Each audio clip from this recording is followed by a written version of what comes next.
We do not need to say very much about the events that culminated in the dropping of atomic bombs on Hiroshima and Nagasaki. This incredible, terrifying circumstance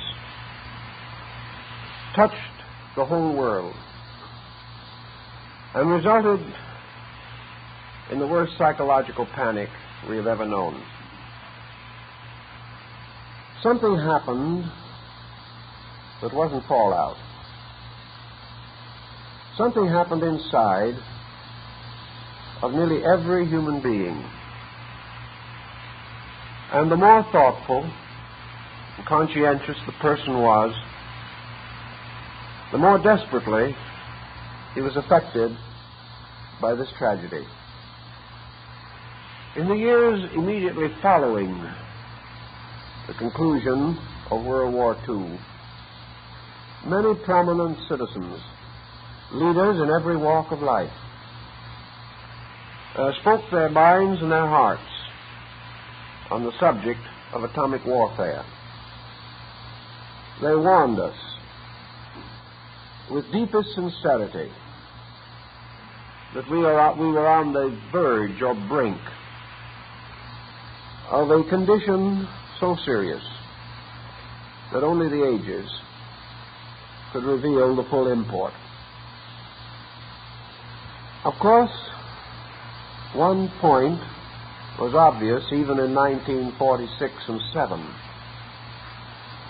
and that was that the average citizen had very few resources within himself to meet the challenge of this transition from an age of relative security to an age of more than relative insecurity. It suddenly became obvious that this world would have to grow up and mature very rapidly if it was to survive its own scientific progress. Now, the years have passed, and on the surface of things, we have become more or less adjusted. We have come to accept this peculiar kind of insecurity.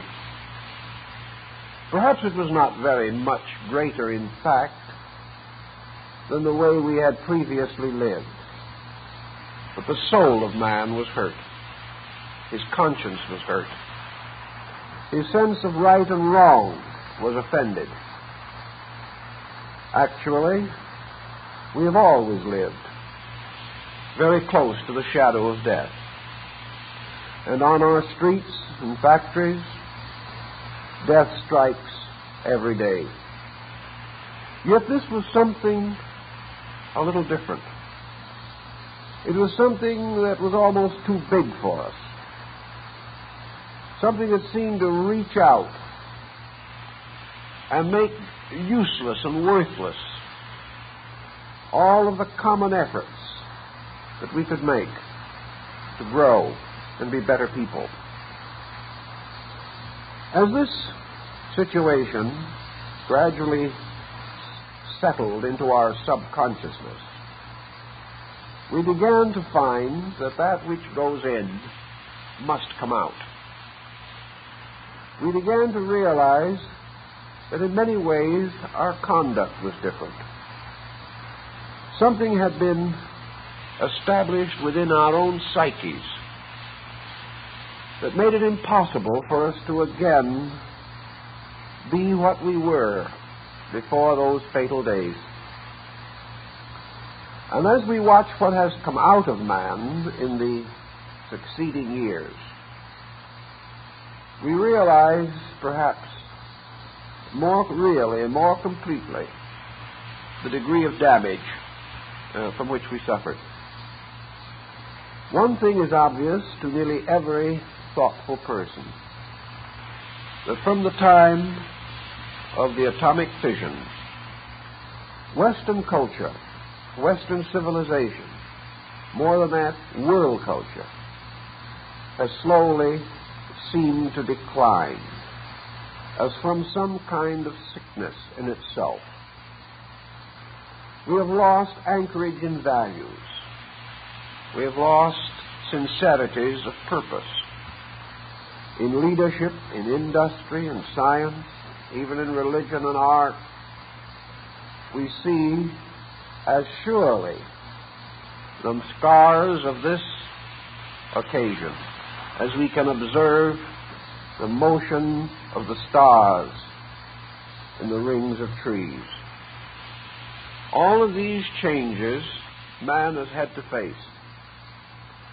And as a result of this tremendous upheaval in our own life, we do observe an increase in problems and a decrease in answers. We see the individual less conscientious, less honest, less honorable. We see young people with less hope for the future. There gradually comes that kind of reaction which might always accompany such an emergency. The desperate effort to cling to life while we have it.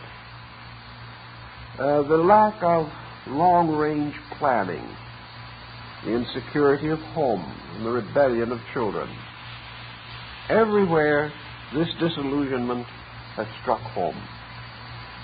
And it is perhaps especially difficult for us because this whole situation is so very close to our own country, to our own way of life, and to the ideals and dreams which we held of American leadership in world affairs, a benevolent, kindly, constructive leadership that was to bring men everywhere into a fuller opportunity for freedom and security and happiness.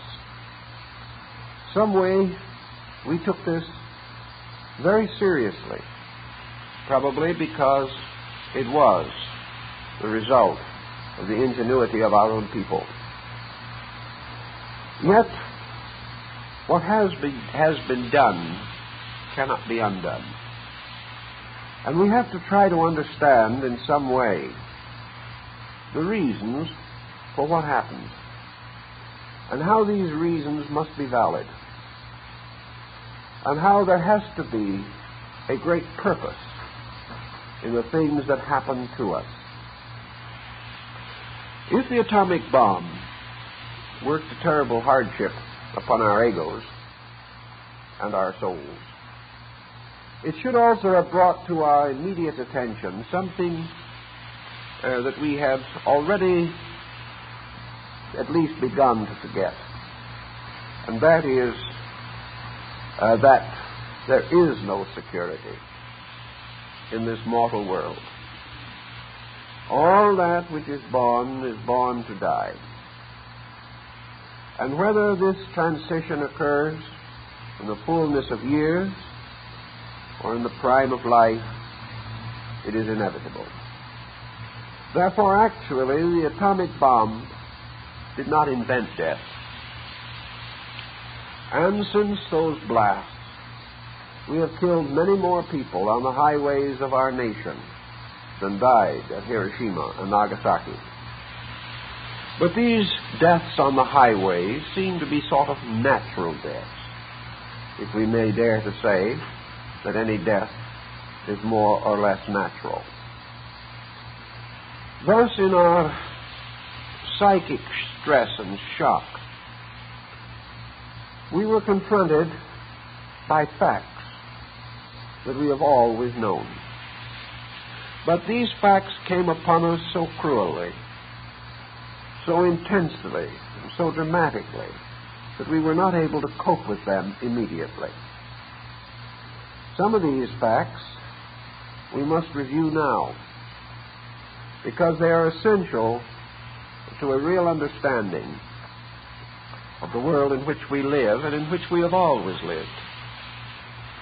It is true that we have never lived under quite such a strange kind of pressure as we now know, but we have never lived as such peculiar beings as we now are.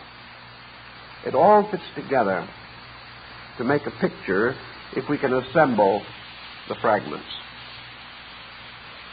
As soon as the atomic fact was known to us, we had a more or less desperate impulse to find something that was safe and sane and sound. And we looked around and we didn't find it. We didn't find it in society, and we didn't find it in ourselves. Perhaps no phase of this experience has been more humiliating than the realization that it has brought of how unequipped we are to face major decisions. We have drifted along, becoming ever more dependent upon commodities and conveniences and securities provided by public means or by private purse. Suddenly we come upon something that can only be solved if we think it through with every faculty and power which we possess. And we suddenly discovered that we did not know how to think. We had not even realized for generations what thinking means. We had confused thought with opinion. We had assumed that the tongue was tied to the brain, and whatever way it wagged, it was telling eternal truth. This, we now know, is a delusion.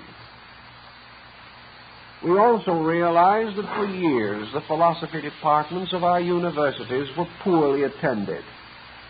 Philosophy, at best, could only result in a more or less second-class professorship in some school, where the professor would wander about the campus, accumulating years, until he closely resembled dear old Dr. Chips. There was no real philosophic basis under our people. In the times of our great physical pioneering in the settling of this continent, and for that matter, pioneering in Europe or Asia before we got here, man had great spiritual convictions to sustain him. He had a kind of native courage that came from the earth. He was close to the earth. He was used to hard work. He was required to be inventive and ingenious in his own right. He had to use his mind to survive. And he gained a certain practical insight, which brought with it numerous moral and ethical consolations. This is no longer the way of our life. And today, we are frankly afraid. We have very little resource to cope with fear. Faith is not strong. Reason does not support us. The future does not look optimistic, and leadership does not appear solutional. What have we then? We have what we have had for a long time and didn't know it, and that is a kind of mental bankruptcy. In our desperate search for profits, in our belief that this world was a place in which we could keep on piling up cities, and that these cities would result in jobs, and these jobs would increase trade, and this trade would strengthen resources. All this line of thinking had taken over. And then suddenly there was a tremendous shaking of the earth, and we were shaken off of our intellectual footing, such as it was, and left more or less in a chaos of confusions. In this emergency, we have taken various attitudes. For the most part, we have simply been satisfied either to be afraid or to try to ignore the whole subject. We have taken the ground that there is reasonable hope that we may live our lifespans and that the deluge will come to the future. Each year, however, it appears that hazards multiply. And as long as there are strong, ambitious persons without very much ethics and very little regard for human life, power is a danger, an ever-present, immediate danger. And every so often, these persons rattle their sabers or begin to pile up stockpiles of atomic bombs, and the world goes again into a kind of nervous breakdown. So the answer has to be found, and the answer is always the same answer, that we meet these problems according to the resources within our own natures. Now we have been provided with these resources. They are not things we have to invent. They are there. They always have been there. But we have turned our attention to things we felt to be less laborious than self-culture. We have found that self-control is least pleasing to ourselves, whereas to continue to do as much as we can in the way we want to do it holds the larger promise. These facts have been reversed by the situation that has occurred. Philosophy has always existed as a help to us in these hours of need. Philosophy has never been of the greatest interest in those successful, sure generations in which persons were confident that they could control their own affairs.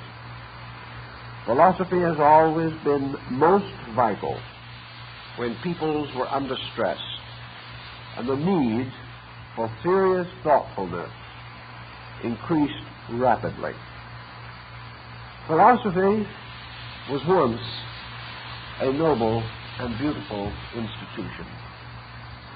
It had none of this dull, dusty, moldy quality with which we associate it today. It has none of that vicariousness, this impotent intellectualism, which we rather regard as ridiculous. Philosophy was the result of man's first solemn and serious effort to understand himself, his world, and the laws that govern it. In ancient times, philosophy was not separated from science, or really from religion. They were one body of knowledge. But philosophy was that wonderful power in the mind of man by which all things could be made reasonable, could be made understandable, and if need arise, could be made endurable. This type of philosophy we have great need for today. But when we neglect an area of learning for 1,000 years, it is not going to be in excellent condition to serve us in need. We are told that if we have equipment, we must keep it up.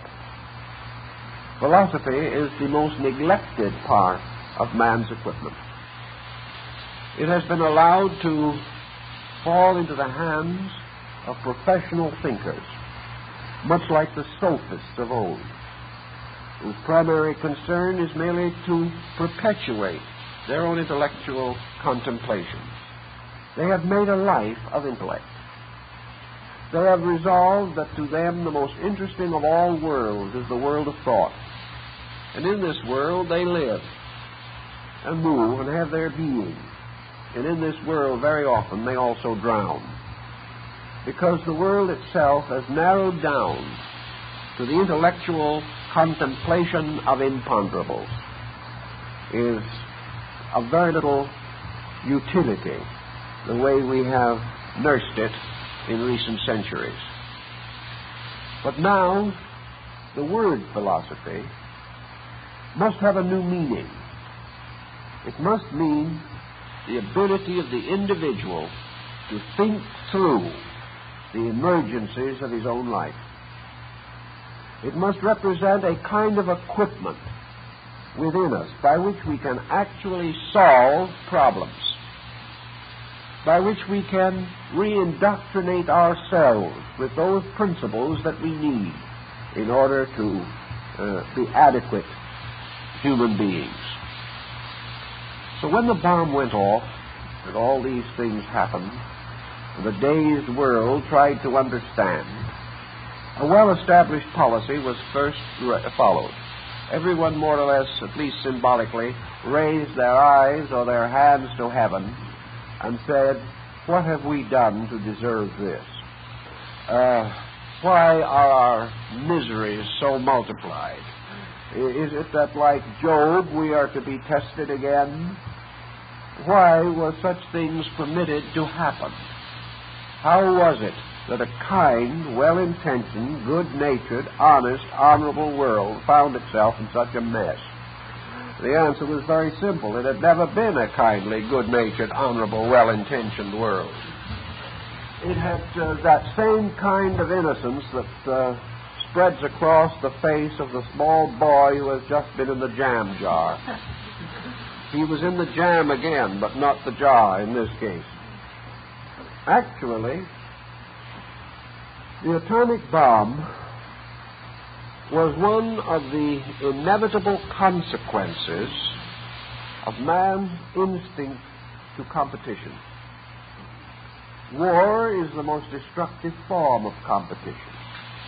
We have had war for thousands of years. In fact, some of our leading German military experts in their writings have said that we will always have war. For some reason hard to determine or hard to describe, war appears to be the most popular occupation of man. Now, why does this have to so appear? I think it is partly due to the fact that the average individual craves a certain kind of excitement in his own nature. And in the daily plodding of life, he finds little opportunity for that moment of glory, even though it may lead only to the grave. Thus, war seems to arise in a certain combative instinct in nature. We find war in nature. But we also find that man is equipped very wonderfully to transcend the more barbarous processes present in the lower kingdoms of life. If man cannot be more peaceful than insects, he has achieved very little in the development of his own culture. But we do know that philosophy has not yet been able to stop war. We know that religion has not been able to stop war. And we observe that wars have a tendency to start among peoples who have had many advantages and opportunities of learning and insight. It requires, therefore, a rather highly complex and highly intelligent people to be able, at this time, to engage in war, which is largely now a scientific procedure. Yet we have had these wars and rumors of wars for a long time, and the moral life of man has never been strong enough to cope with this type of emergency. It is a little humiliating, perhaps, to realize that the two most deadly wars of all time have been fought in our century. Not back somewhere in the Middle Ages, when men were illiterate and bigoted and fanatical, but in the comparatively cultured and opportunity-strengthened environment of modern man, who with most of all in reasons to live has been quickest to devise means to die. Thus, we cannot assume that the processes of civilization, continuing as they are, will inevitably cure war. Nor have we any reason to believe that attitudes that we hold, attitudes conditioned by traditional attitudes of the past, will be more productive of peace now than they were long ago. So philosophy has got to go deeper than this. The philosophy cannot solve the problem by saying there should not be war. Philosophy has to find out, if possible, why there is war and how it can be corrected by taking natural advantage of the aptitudes of the human being himself. In this emergency, philosophy becomes far more important to us, perhaps, than psychotherapy. The psychic shock of the bombs resulted in a distinct abnormal psychological situation. It gave us the greatest neurosis we have known. It also set us in one of the worst phobias that man has ever entertained. The psychological consequences, therefore, only can be met in one of two ways. Psychology says by adjustment. Philosophy says by understanding. Adjustment means primarily that the individual must learn to live as comfortably, as normally, as reasonably as he can while sitting on a bomb. He is supposed to go about business as usual. He is supposed, if necessary, to put a little cotton in his ears so that he will not hear the ticking of some incendiary mechanism concealed within some instrument of war. To continue to be as we always have been, to live as we have lived and love as we have loved and hate as we have hated, to get sick and get well again, to make fortunes and spend them, these were the common interests of man. These, according to psychological integration, must be restored, or else the individual will become more and more introverted upon his problem and will become increasingly ill. Well, there is something to be said for this, and I suppose that it applies to a considerable measure of human life. There are a great many people who apparently just have neither the inclination nor the inducements to try to think. For these people probably to make an effort to bluff it through, to put on a good front, to continue their small activities with as much courage as they can muster, perhaps this is the only way. But it certainly is not really solutional of anything. Philosophy offers the most important of all considerations, and that is that philosophy makes it possible for us to understand through a situation of this kind and to orient ourselves in a large pattern of values which we have failed to consider, and perhaps to move forward a little sadly but resolutely to the needs that must arise. So philosophy goes after the problem something in this way. There are two primary philosophical attitudes toward life. One is that life has meaning, and the other is that life has no meaning. Now, if you belong to the group that believes that life has no meaning, then actually, perhaps, you are in a somewhat better condition immediately, if not ultimately.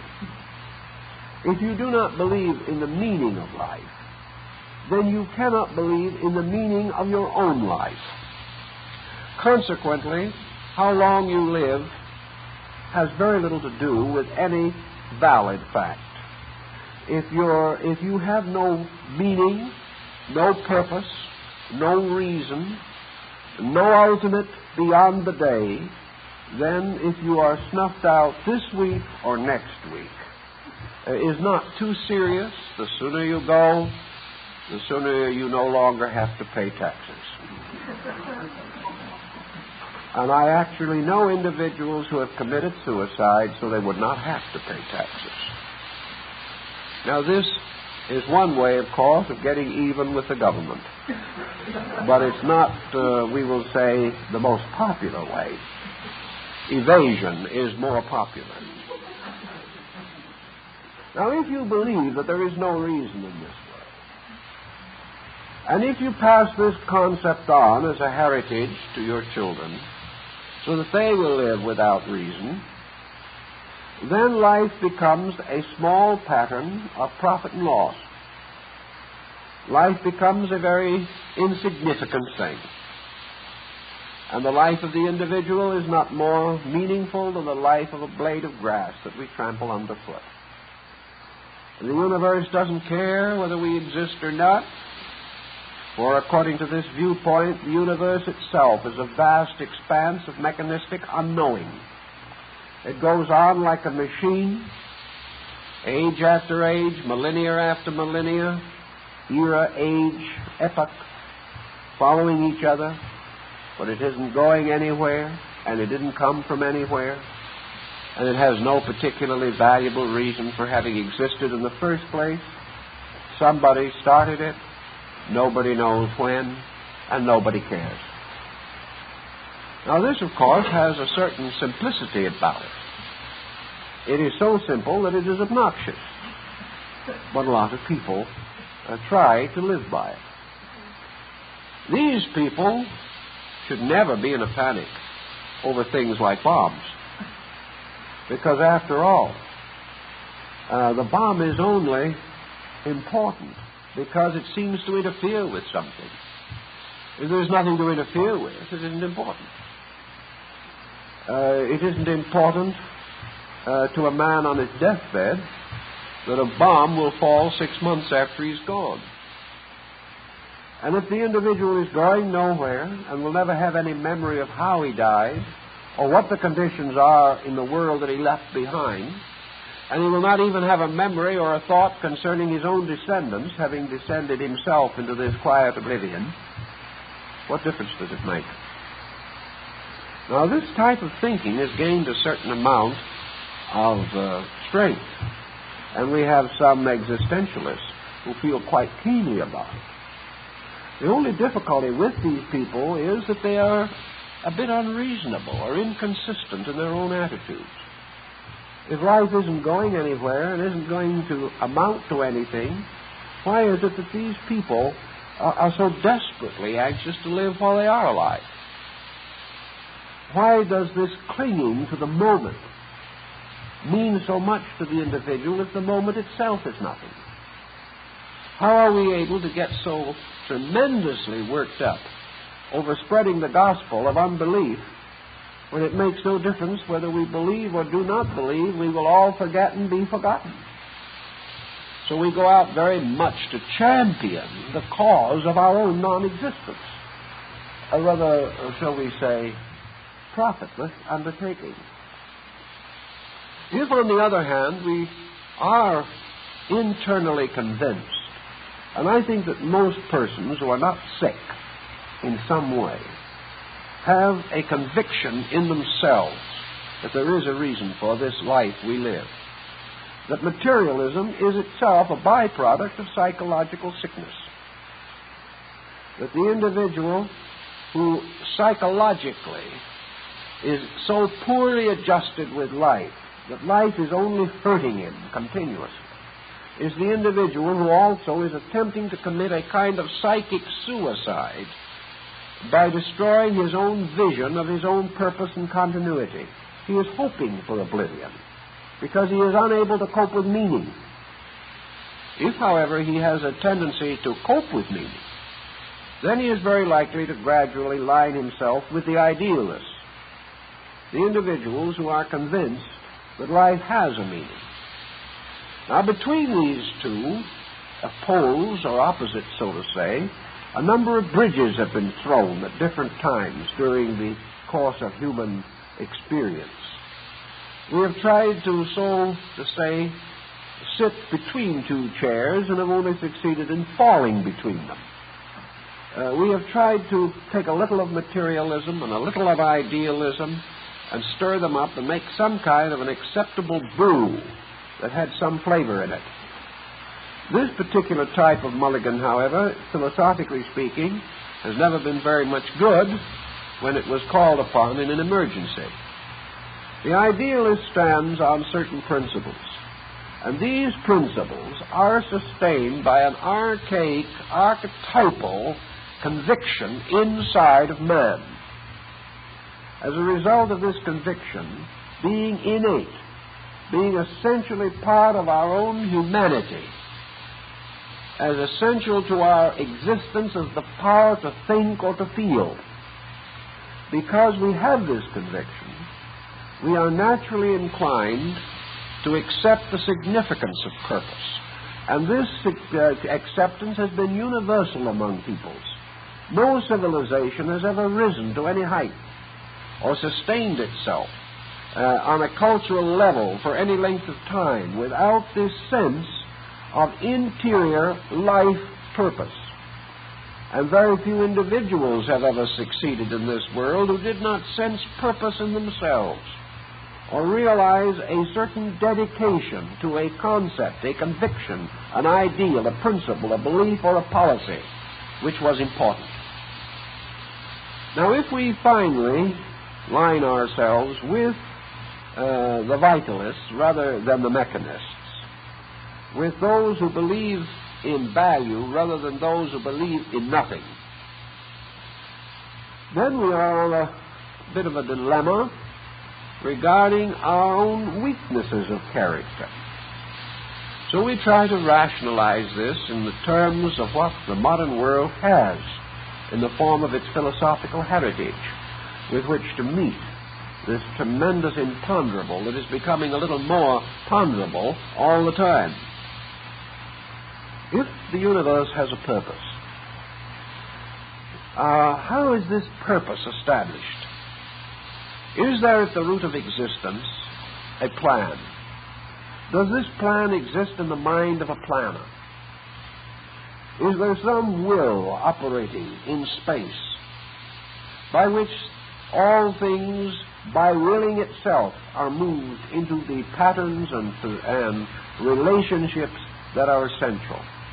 Religion naturally insists that this is true. The religious phase of the problem will be discussed in another evening. Tonight we are primarily concerned with the philosophical implications. Now, philosophy is not only a process of reasoning, it is a process by which reason causes us to recognize what we really believe. Reason makes available to us our own convictions. For there is an instinctive tendency in the mind of the individual to accept the reasonable and to reject the unreasonable. He likes that which is reasonable and proper. So we have to decide in a sort of general way whether this universe is a conscious, intelligent, or reasonable creation. If it is any of these things, we are then confronted with a still more interesting speculation. If we wish to assume that the influence or power of things is to a measure dependent upon their relationship to other things, then we must assume that the universe, cosmos, universal systems, cosmic chains, this vast mass of worlds forming the inhabitants of space, this is pretty big. It is larger than we are.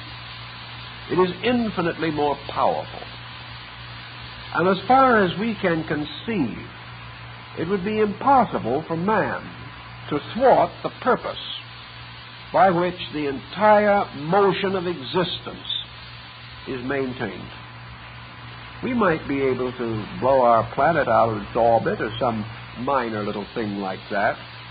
But as far as being able to alter the complexion of purpose, even the most optimistic of us, even the most egotistic, have certain reservations as to their own capacities in this matter.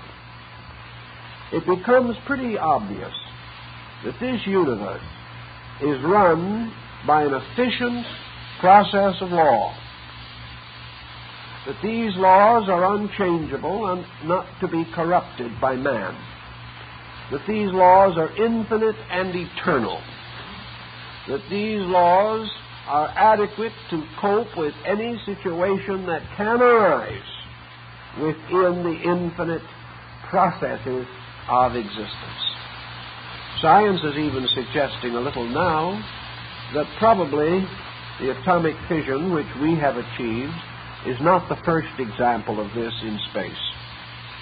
Even assuming that men or creatures with intellect on other planets had never done anything like this, or that nowhere in the cosmos was a group of scientists with the same degree of enthusiastic audacity, the fact remains the very processes of creation, the dissolution of solar systems, the absorption and re-emergence of cosmic chains, these very processes involve great chemical, electrical, physical phenomena, infinitely beyond even our conception. Consequently, nature must be large enough to take care of the sundering of 1,000,000 cosmic chains and still be unperturbed. Because something is happening somewhere in space every second. And most of these happenings are bigger than anything we can even visualize or conceive of.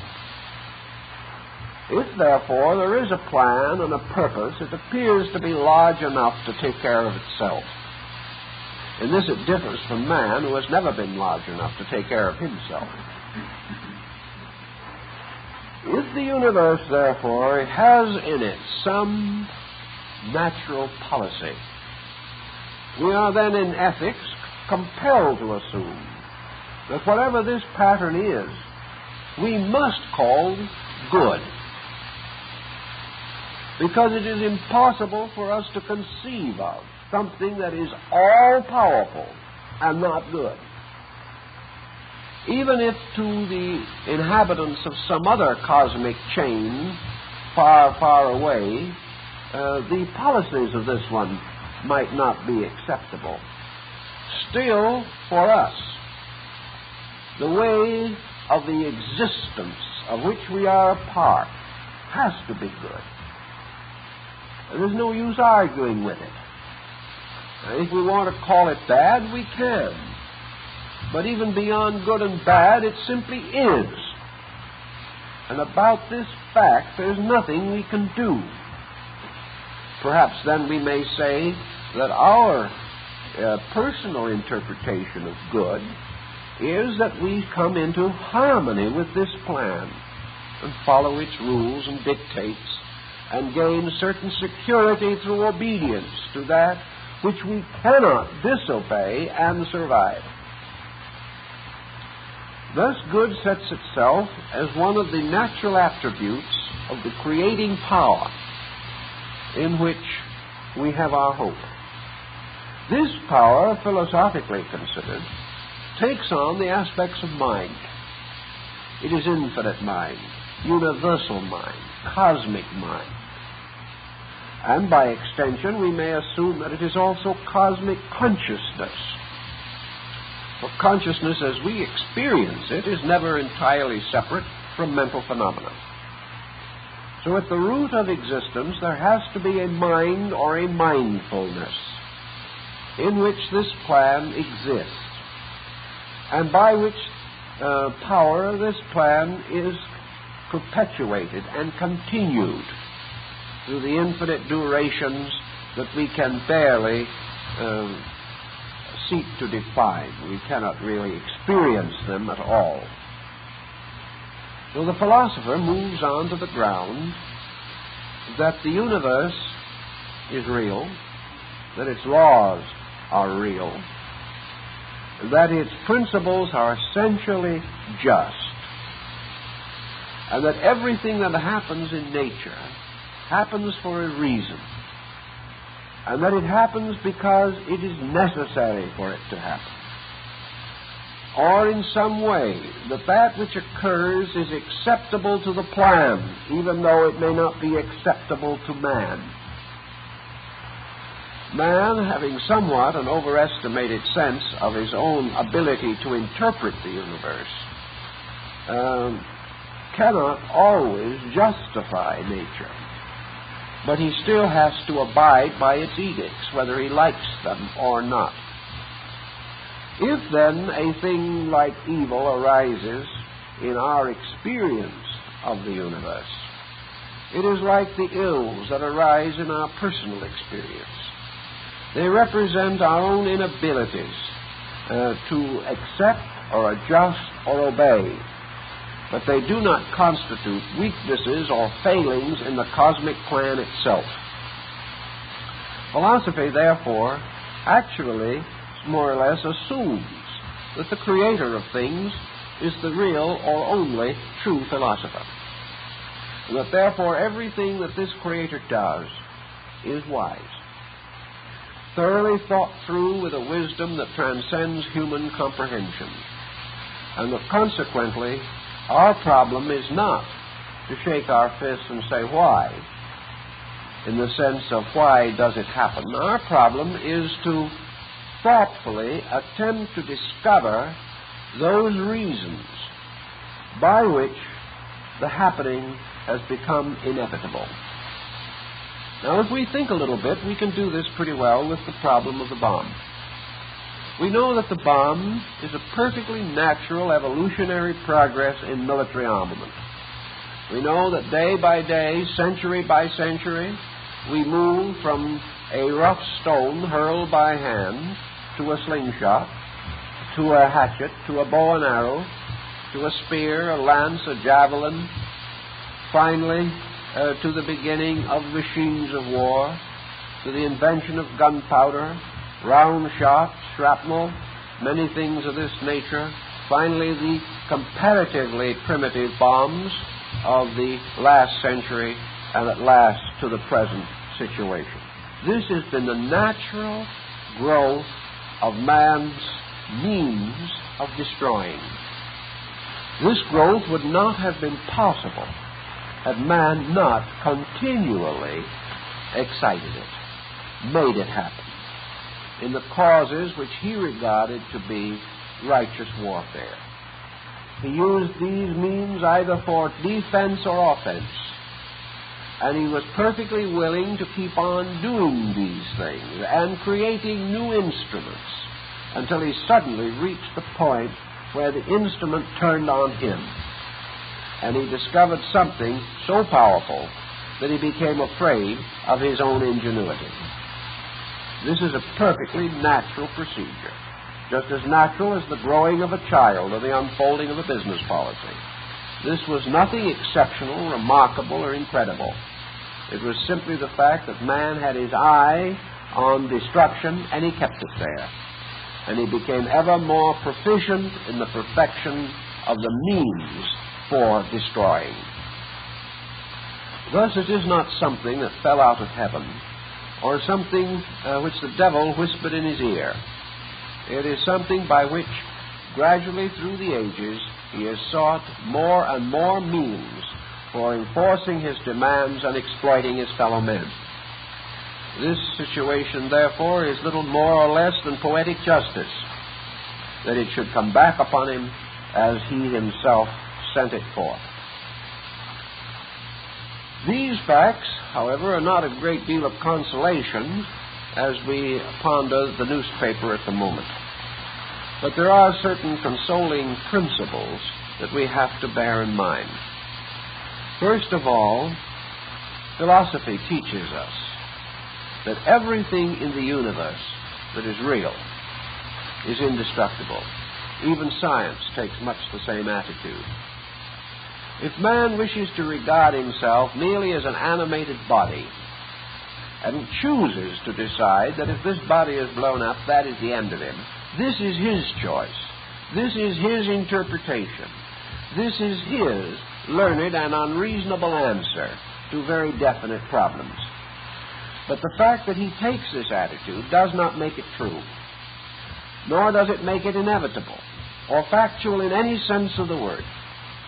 One of our problems is, very frankly, that the average individual does not have any clear internal conviction on the subject of immortality. He has a hope that he may survive to a better place, but he is by no means convinced of it as far as his own daily living is concerned. He is not certain in his own nature that he is immortal.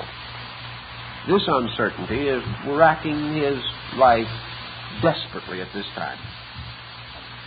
Furthermore, he has lived so long within the narrow environment of his present physical existence that this has become tremendously real to him. The things he is doing have become tremendously real. The attachments have become tremendously real. And it is not unreasonable or wrong that they should be very vivid in his consciousness.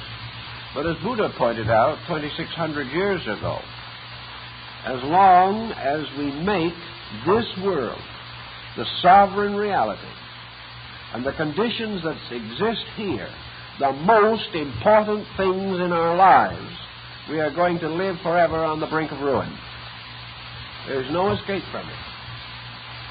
If peace would produce, for example, physical immortality, so that we might continue in these various associations that we now like, and of course have to be bothered with some we do not like, they might make a little more sense in this. But even this is not true. As somewhere in each life, we must discard all of it. We must discard every association and every acquaintance that we have. Some feel that it is better to pass out of this life peacefully in bed, surrounded by our weeping relatives. This, however, is a little dramatic and nostalgic, but some of the individuals near transition have, with their last feeble voice, requested the relatives to leave so that they could die in peace. So there is a great question as to whether there is the happy way or the happiest way to depart from this world.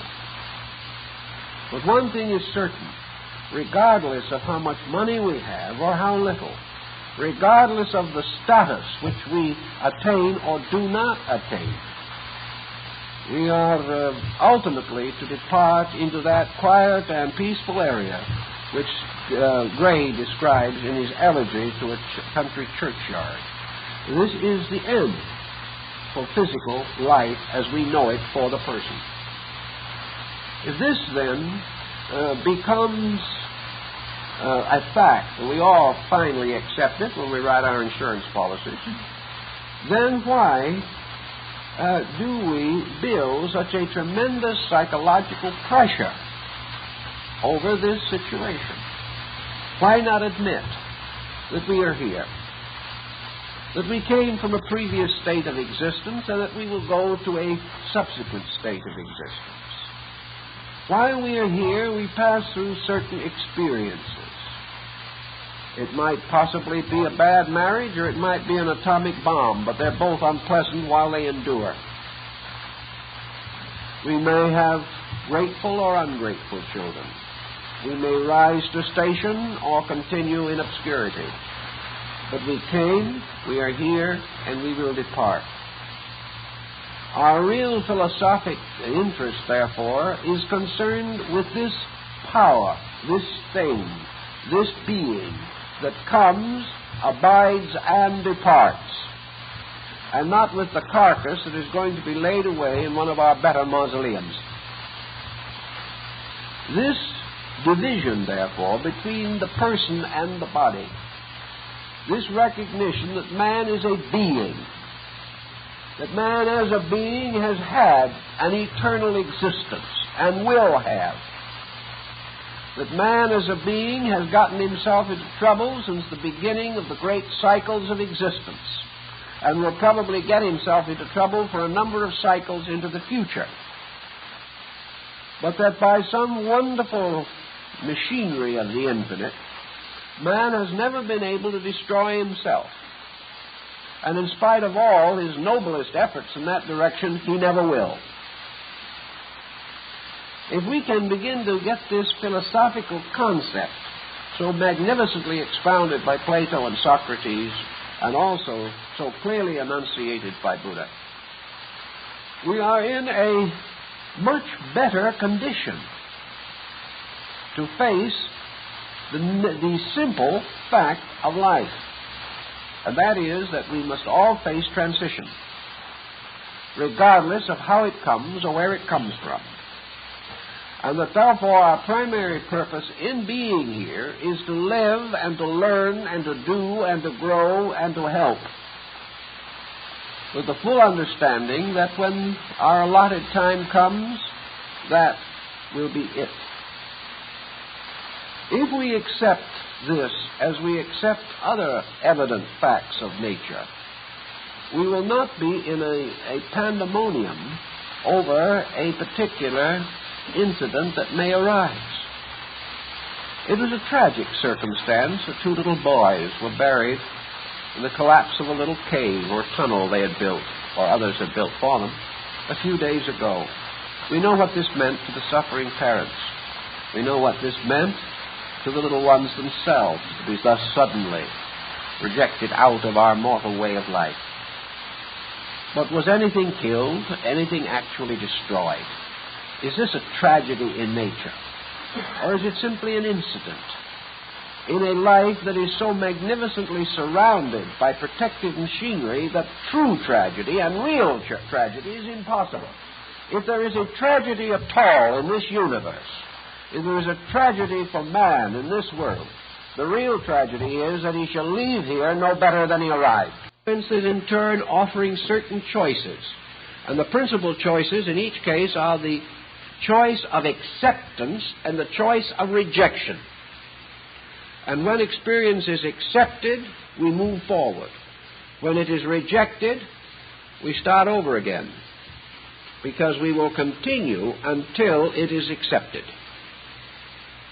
If we accept, therefore, a universal principle and recognize that this universe, with its infinite magnificence, in which minute forms of life indescribable are perfectly ordered, vast orbits of universal motion without exception fulfilling their destinies, that everywhere the marvel of universal architecture in the form of the cell and the structure of minute sea creatures, the tremendous architecture of mountains and valleys, the blazing radiance of suns, the tremendous marching symphony of galaxies, all of these things are either ordered or they are not ordered.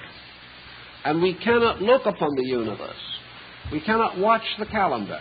We cannot observe the orderly sequences of the days and nights and months and years and centuries. We cannot measure the precessions of the equinoxes or contemplate the phenomenon of the tides without being instinctively aware that we are in a universe ruled by facts, ruled by common sense, and ruled by principles that are not only enduring, but by their very nature have to be meaningful. And this meaning for man can only be one possible meaning. There is only one excuse for suffering, for living, for existing, for passing through the infinite concatenations of youth and maturity and age. There can only be one reason, and that is man is supposed to grow. That he is to mature something, that he is to achieve some greater knowledge or consciousness in himself than he might otherwise possess. That this consciousness or knowledge cannot be conferred vicariously even by God, but must be experienced by the living thing so that it becomes his own. And that this experience has as its ultimate, as indicated by the truly great whom we have known in life and in history, has its ultimate in the production of the individual who is enlightened, who accepts, who is patient, who is wise, and who is in all things as good as human nature can be. So nature is producing better human beings out of insight, out of experience.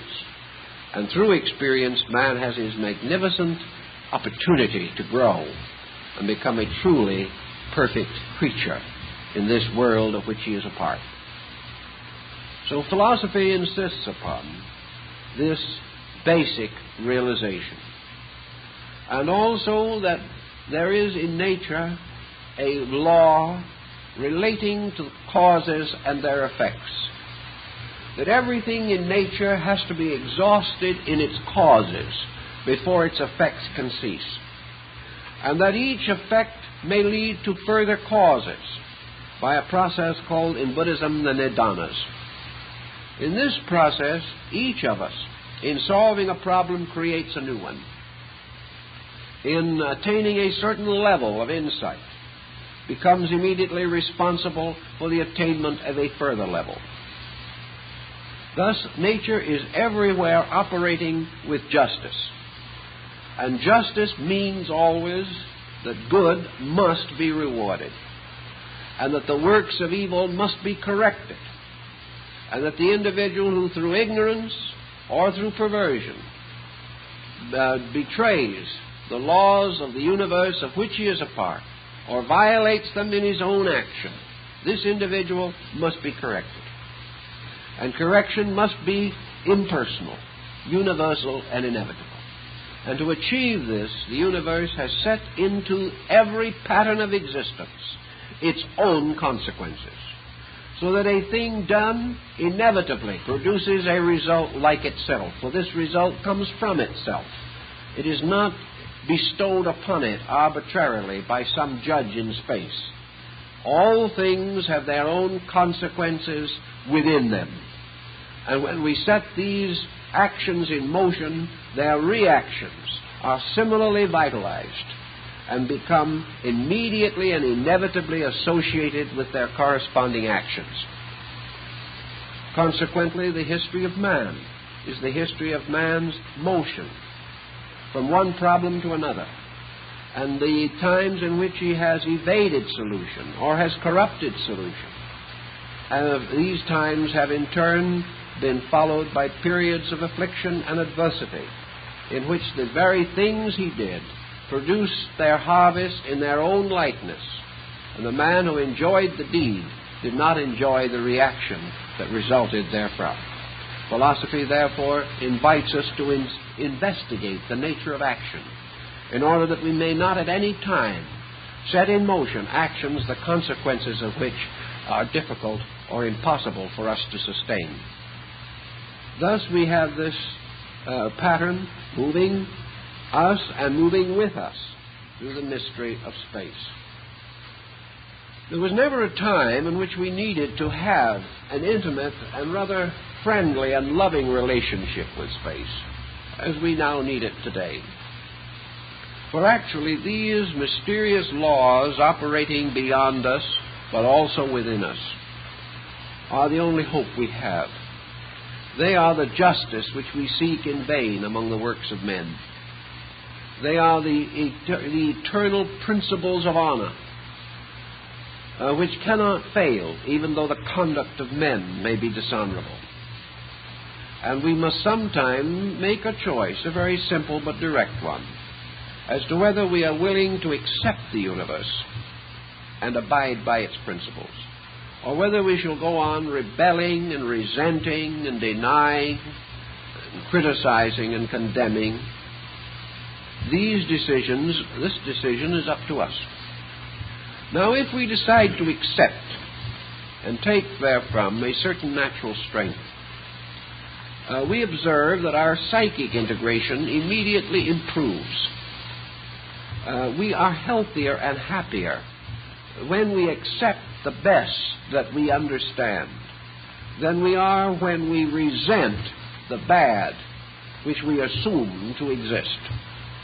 Now, we can say, for all practical purposes, that there are some pretty bad things that do seem to exist, and pretty hard to deny them. And we don't advocate shutting our eyes to these problems. But we do advocate the thinking through of them to the degree that the badness goes out of them. And we see in them rather challenge and opportunity, or are reminded of some basic error in our own judgment or conduct, so that we are grateful for an adversity rather than resentful of it. If we get the thinking straight, we can begin to recognize that we live in a universe that is amply able to take care of us. And that also, in taking care of us, it will do that which we need, not that which we want. And in taking care of us, it may sometimes use extreme methods, rather than to follow into the common, simple, happy ways that we would like to assume would represent parental indulgence. But actually, we are best taken care of when we permit the universe to do it, and accept this care as we would the care of a loving parent, even though at a moment of punishment we may resent the parent. In the long run, we realize the wisdom of its actions, if these actions are wise. And in the case of this universal parent, an intelligence wise enough and great enough to create this mystery is wise enough and great enough to administer it in a reasonable way. With this kind of thinking, then, we can gradually learn to live with the bomb. We can learn to live with it, perhaps only because we have to. But this necessity does not necessarily mean that we will live with it well. It will not necessarily mean that we can give a good example to our children. So to this necessity must be added this internal enlightenment. To the necessity must also be brought the understanding, so that we are able to adjust ourselves to a slightly different degree of impermanence than we have ever known before, but a degree which is not unique in space, in no way different from any other kind of impermanence. In the fall of 1923, a great earthquake hit the Japanese islands. In this earthquake, if the truth were known, and I suppose the truth will never be known because of the conditions and the situation, I would suspect strongly that 250,000 died. We became duly and properly perturbed over this, and we rushed help to them, and we did all that we could to ease this situation.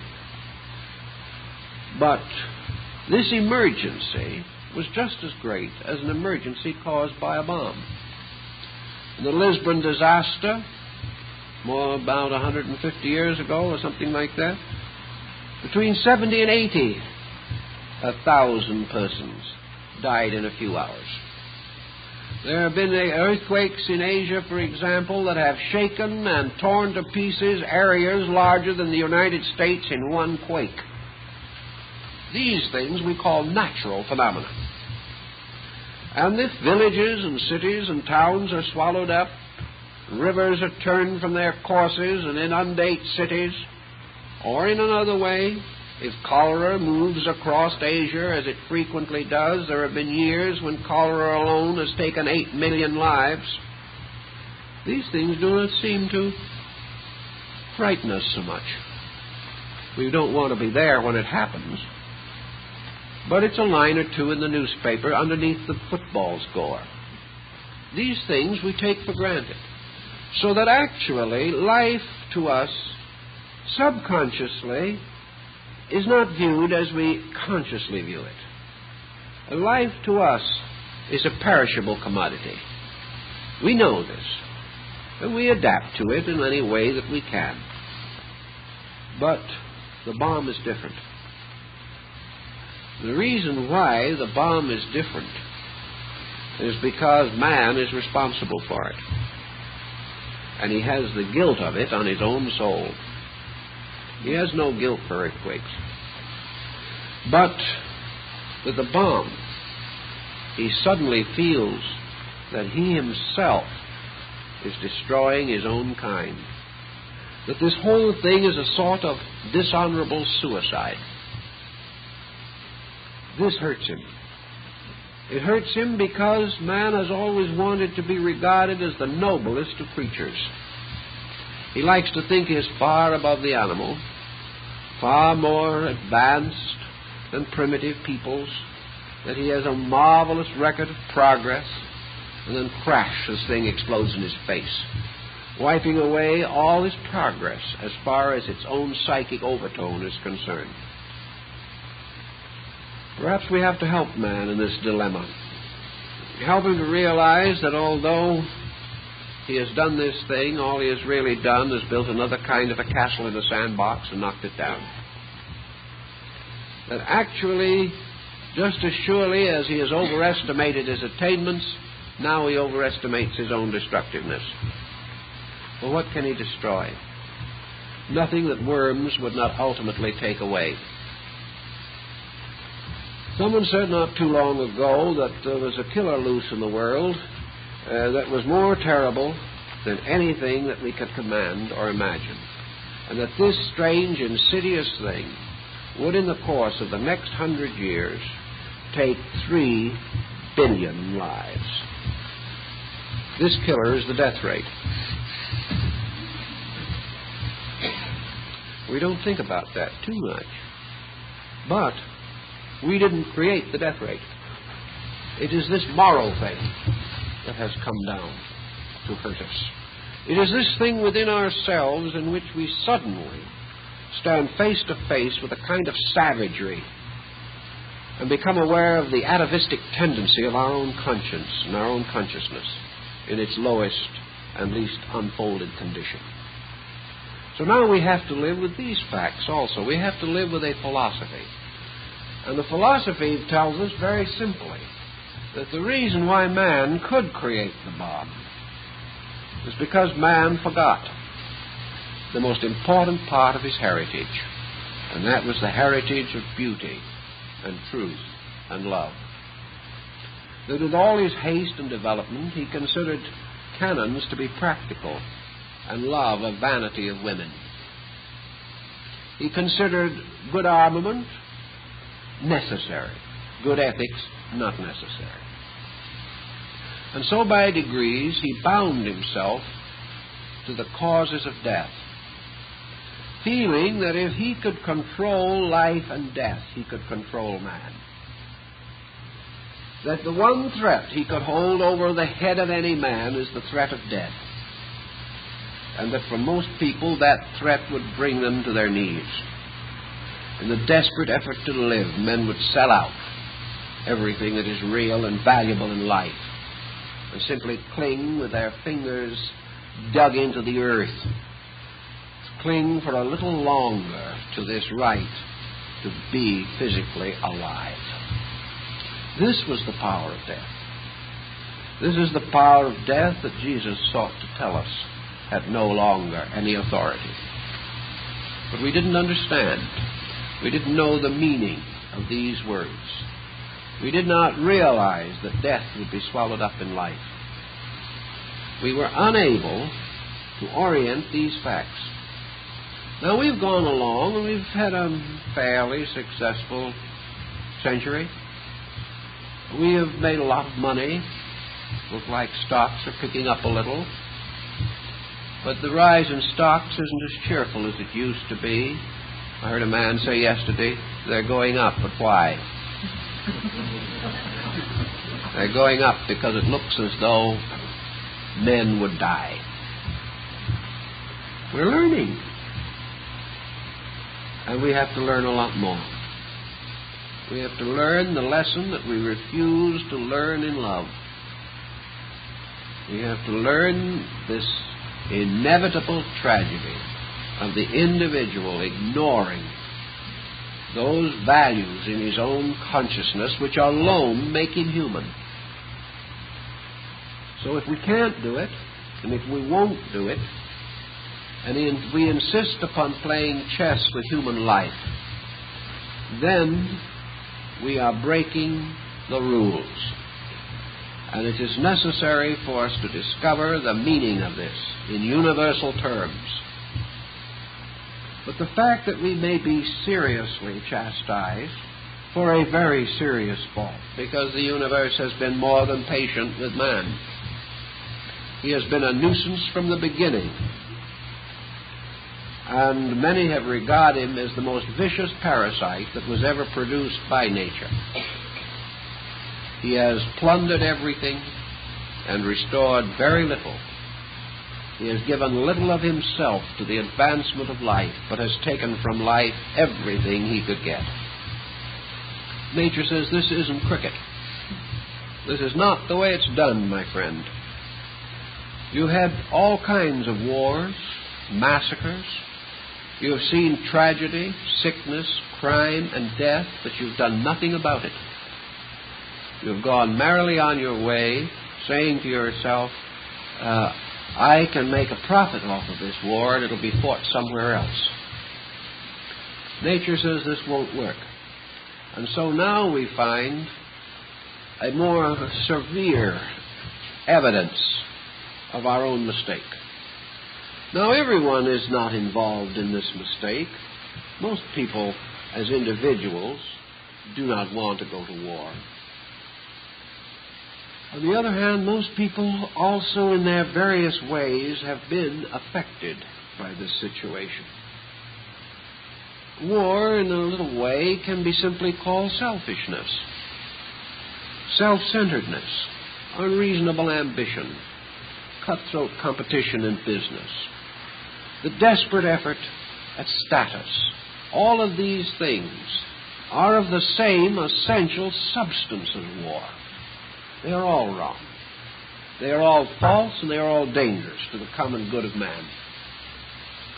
So we are all to a measure tarred a little with the same brush, although in many ways we do not wish to believe that we are. If by any chance, and there will be a good many, we are not really in this classification, if to the very best of our own knowledge and understanding we have lived as good a life as we know how to live, how then shall we explain that we too may be within the dangerous area of fallout? How are we going to say that nature is going to be able to divide between the just and the unjust? How are we to assume that when one of these blasts go off, the worst will be nearest to the center? We don't, because that may not be the place where the best or the worst can be found. There are those who, in case of atomic war, would die. There are those who would live. Which one would be in the more fortunate condition? How do we know? And there might be some who would save what they are and lose what they have and would wish they were dead. But they will still live. There are others who may be snuffed out so instantaneously that they will be spared from 10 years of arteriosclerosis. Which of them is suffering the worst? How do we know? We know that one thing is true, that out of every 10 persons who might instantly be destroyed by a bomb, 3 would otherwise die of long, painful, lingering illnesses by natural causes. Who is being punished? How do we know? Might we not possibly suspect that the nature of the punishment involves very deeply and immediately the nature of the person upon whom the so-called punishment falls? The same destruction that will destroy the hope of one will release another from a tragic situation in which there is no hope. How do we know? The answer has to lie in the consciousness and the adjustment of the individual. And although many might perish in a single place, each will perish as an individual. Each as a consummation of a situation in life. Each according to the dictates of a pattern which they themselves have carried to some degree of maturity. There has to be some way in which this type of common disaster, like a natural disaster of equal magnitude, cannot be unjust. The only answer to this is that pain and pleasure, life and death, hope and fear, faith and doubt, all of these are as they are to the person himself. The individual who has attained insight, who is firm in his convictions, enlightened in his principles, like Socrates, faces death as the least important of all circumstances. It is not important to him. It is not important to him because he, first of all, has experienced beyond it. And to Socrates, it was more important to maintain the truth of a matter than it was to compromise that truth and walk free by the payment of a small sum of money. Socrates did not need to have died. But death was so unimportant to him that the fear of it, which controlled most of the men of Athens, did not touch him at all. Socrates could not have been injured by an atomic bomb.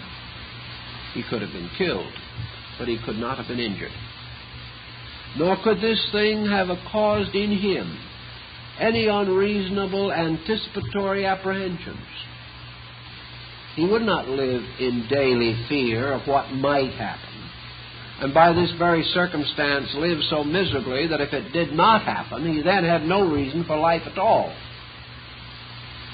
He would continue to do these things which he knew to be right. And the length of life was simply of no unusual concern to him. He might take what precautions he could. He might do everything reasonable. But he certainly would not have wasted 1 hour in fear of something which he did not believe, and which in his heart he knew was not true. That is, that he was destructible.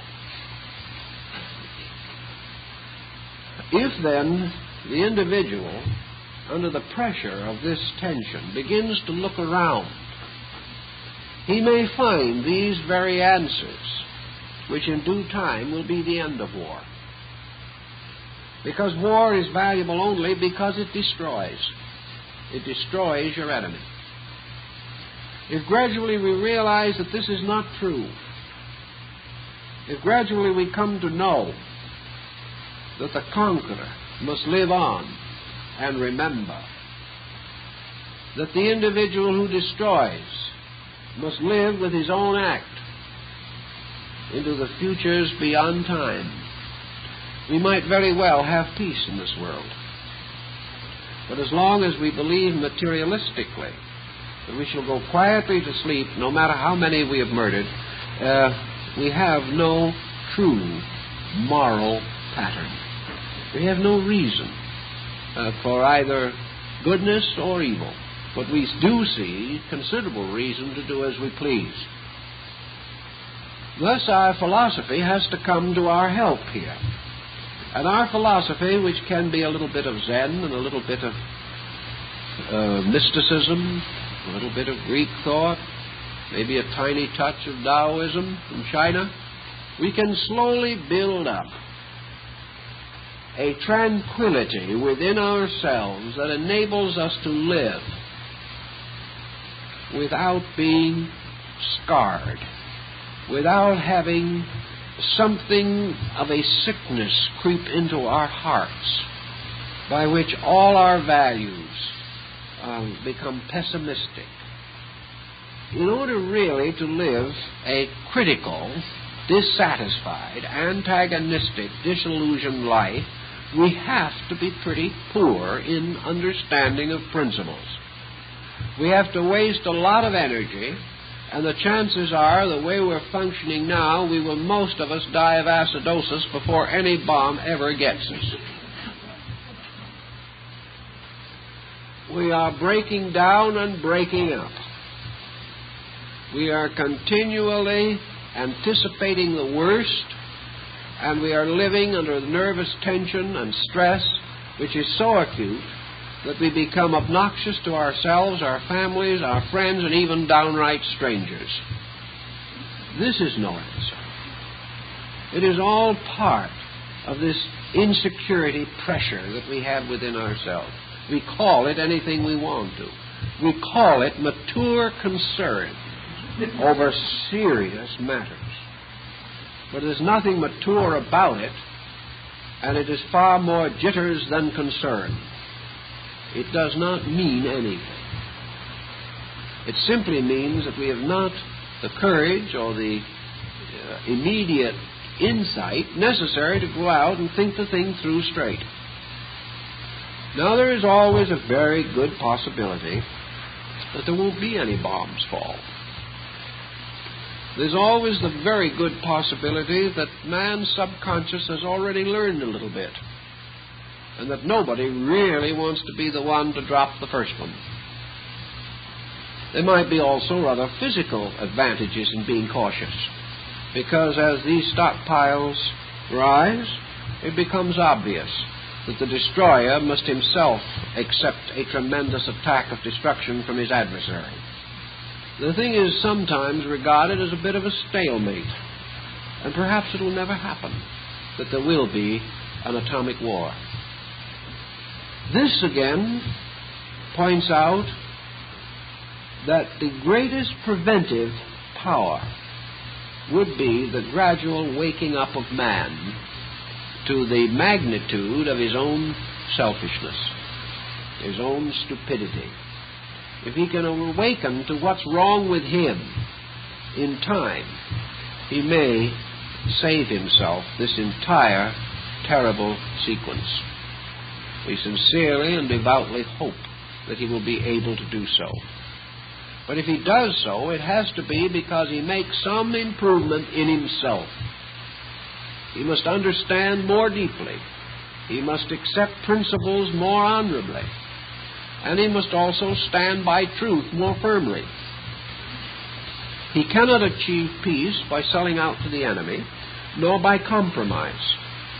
His greatest hope of peace, the greatest chance that he has to live, is the fact that he is not afraid to die. This is his hope of life. This is the hope of an honorable peace. Because if fear comes in, then compromise goes with it. And on compromise, we can never have any security in this world. But our great hope is that by not being afraid, we can prevent that which we fear. Now, there is much to support the possibility of such a reaction. And certainly it is the best reaction that the individual himself can cultivate. We have to live with this. Now we've got to learn to live with it in a very beautiful manner. There was a case that a little bit on this order. It was a private problem, but it's not so far from it. Years ago, there was a very distinguished and cultured Japanese gentleman who had given his life very largely to beauty and to art and to literature and to culture. And one day he learned that he only had a few days more to live. He was an elderly man. A serious illness had invaded his body, and it was only a matter of days. So the last day of his life, he was assisted partly from his bed. They went down into another part of his house with the assistance of his family. And there, seated quietly on one of the mats of the floor, he gathered up the flowers for a flower arrangement. To him, this was the best way to go. That his last work here would be a labor of beauty. That he would find in the gentle peace of bringing beauty according to his concept of beauty, that he had the answer. And shortly after he finished the arrangement, he passed on. But his last expression in life was not fear, nor hate, nor anxiety, nor doubt, but the simple continuance of an act of beauty. This was the way he wanted to go. If our world would live more like that, it would not go, because it is where the important values are that our security rests. And if each person in his own life held beauty more sacred than life, love to be greater and deeper and stronger than pain, quietly we would fulfill our various works and in our due time quietly depart. This is the way nature intended. But man, by false values, by constantly creating artificial things and becoming the slave of them, has lost these simple dignities that are important. So if we can strengthen our culture, if we can strengthen our lives, if we can find new resources, if we can say very honestly that how long we live is not very important, but how well we live is of the utmost importance, and begin to think on this level, we probably will have life given to us. There are many stories told of very sick people who have had a great driving purpose in life, something that needed desperately to be done. And in a wonderful way, most of these people were given the energy, the strength, and the time to accomplish this necessary thing before they went. And they went when the work was done. This power to endure until the work is done is also shared by races and by nations. Races and nations grow old and die also, or are absorbed into the currents of new peoples. But everything survives, it seems, as long as there is a work it must do, a purpose that is bigger than self. In this type of an emergency, therefore, when it is rather dangerous and painful to think about self, we have added inducements to live for larger purposes. We have more inducement than ever before to enrich this being in the body, so that if it goes and when it goes forth best prepared and equipped for an existence in space. For surely it will leave behind these things with which it is familiar, but the principles of life which it has absorbed and contemplated and built in as character, these are a heritage that will not fail. So what our atomic age is telling us in terms of philosophy is rather simple. It is simply telling us what we have always known, that everything here is transitory. This is just a little more obvious statement of it. Also, that each individual must gain a philosophy of life that is stronger than death. That death cannot be regarded as any longer either a nuisance or an interference. It must be regarded with some of the same concept of understanding that Walt Whitman had when he wrote a beautiful poem to death. Death is a friend because in many ways it consummates the various activities of life. It breaks up patterns that could not otherwise be broken.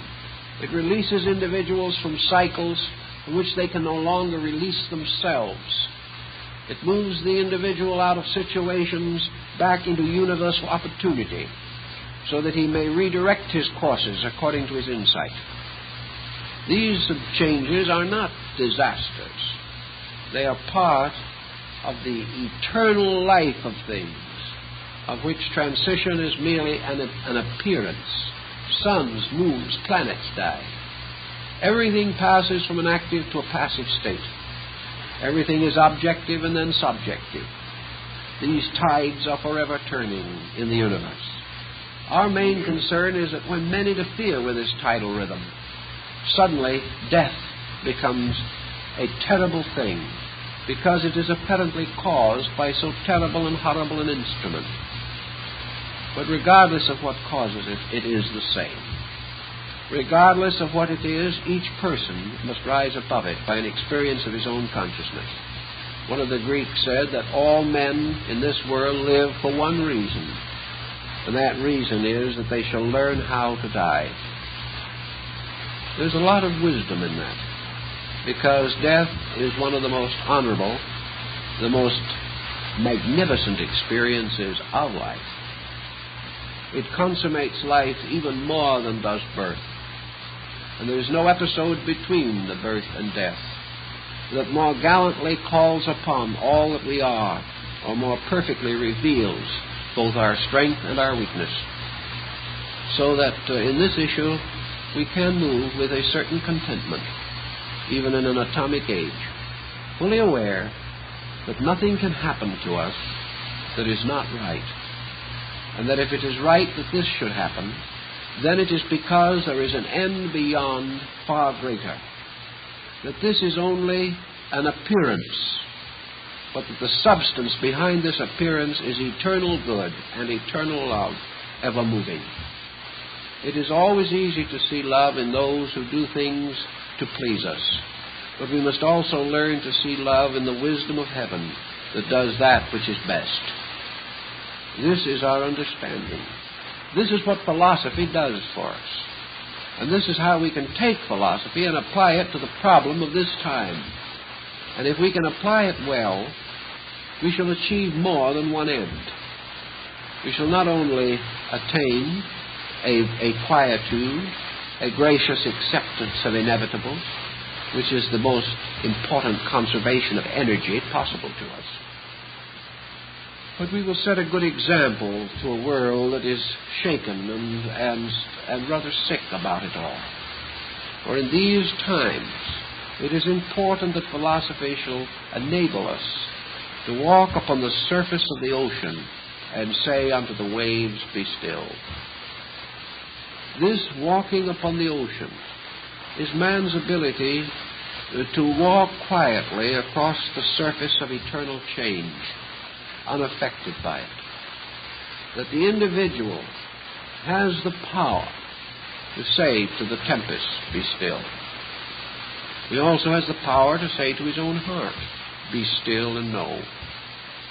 These are important discoveries, and we probably would have been 500 years slower in attaining them had not our scientific skill suddenly brought this crisis upon our world. We were headed that direction for a long time, but suddenly it happened. And like all emergencies, we are not always prepared when they happen, even though we know they will come.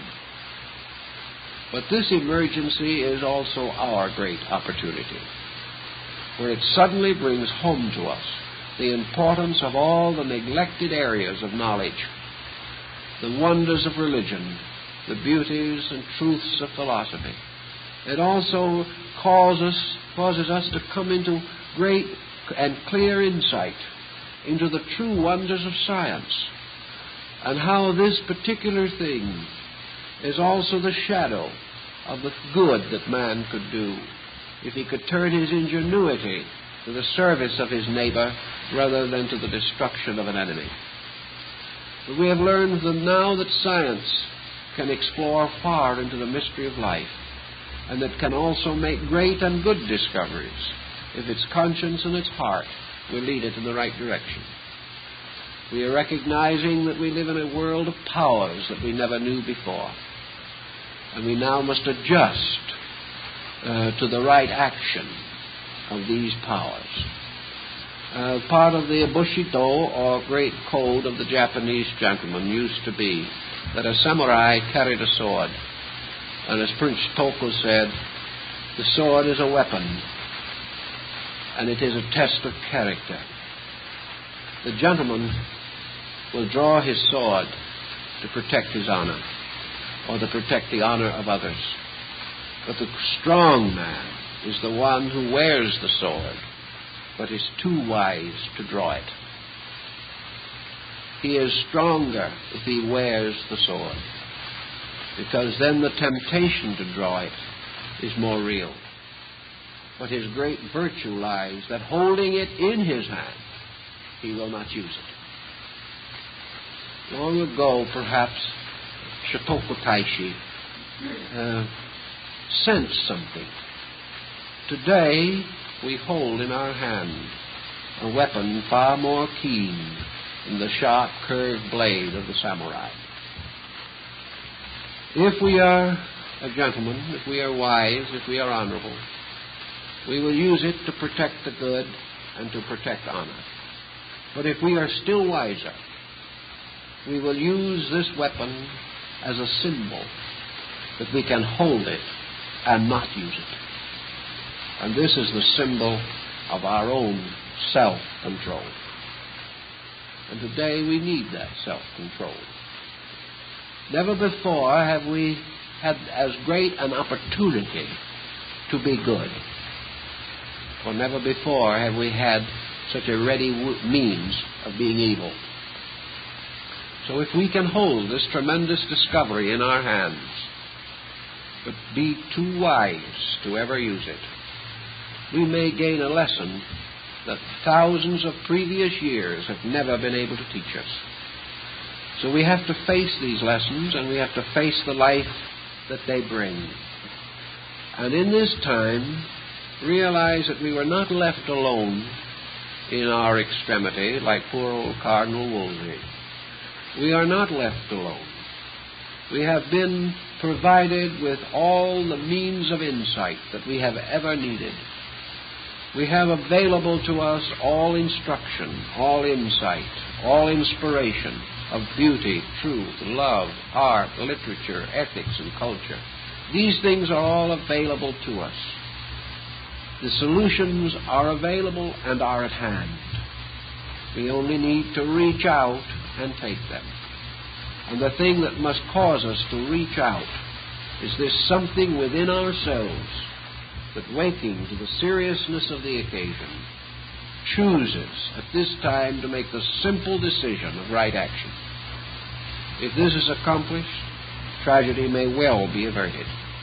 But if it cannot be averted, it will be a tragedy only to those who do not understand. The rest will accept it, face it, move through it to the eternal victory that is the inevitable birthright of the human soul. Well, time is up, I think, for this evening.